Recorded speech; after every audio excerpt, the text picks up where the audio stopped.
Hey guys, thanks for tuning in to another video on ForgottenWeapons.com. I'm Ian McCollum and I'm here today at Morphy's taking a look at a super cool piece of Delta Force surplus equipment. This is a Knight's Armament SR25 EMC, an enhanced military carbine. And what makes this really cool is that the upper half of it is in fact ex-Delta Force surplus equipment. So a little bit of background, it was really Delta Force that pushed the SR25 rifle from a civilian competition platform into a proper military rifle. They wanted it at first as a long-range precision sniping rifle, and the collaboration, the back and forth between Delta Force and Knight's Armament eventually led to the guns really being perfected and eventually adopted by the US Navy and then the US Army at large as the M110 system. Now, that wasn't quite enough for Delta Force. They had these essentially full-length SR25, fantastic, very accurate sniper rifles, but then they started thinking, well, we really want to take these into, like sometimes the snipers have to go into buildings and do CQB stuff, and well, maybe who doesn't want a heavy-hitting, compact, super accurate, like CQB size, but sniper accurate carbine? That sounds pretty cool. Let's do that. And so they started experimenting with their own shortened versions of the SR25 and then kind of went through the same sort of back and forth with Knights that eventually led to carbines like this being pretty well perfected by Knights as well.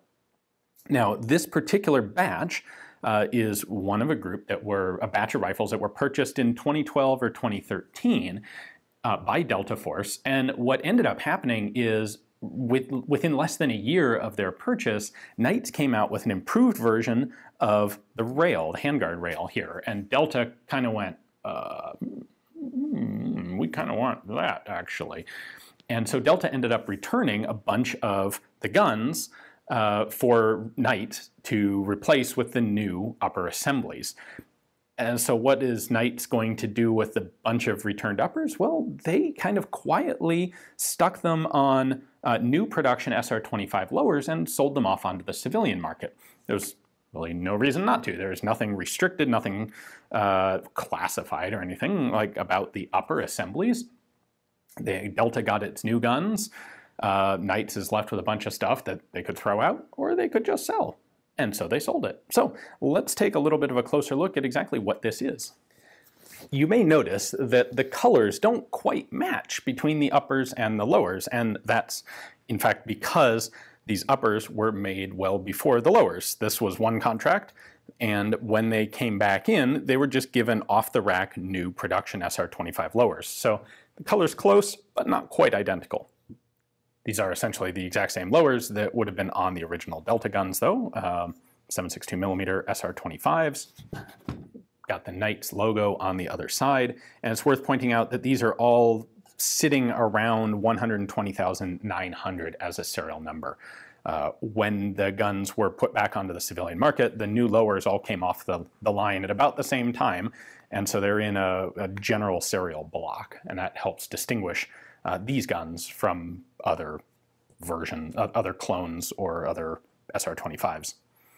Of course, Knights was one of the first companies to really get into ambidextrous controls. So you've got ambidextrous magazine release and an ambidextrous bolt release as well. The trigger is a fantastic match trigger, as you would expect for Delta. These have a pretty cool dimpled, deeply dimpled heavy barrel in them. The front sight is a flip-up windage adjustable, so it can be zeroed. Backup iron sight. When you flip that down, it acts as just a chunk of Picatinny rail that lifts up when you need it. That's a cool element in that handguard. And then out at the front here, we've got the attachment for a Knights style suppressor. Same sort of attachment that you would get on an M110. And then the muzzle device that Knights put on these Delta guns, which is also pretty distinctive and unique. If we open this up,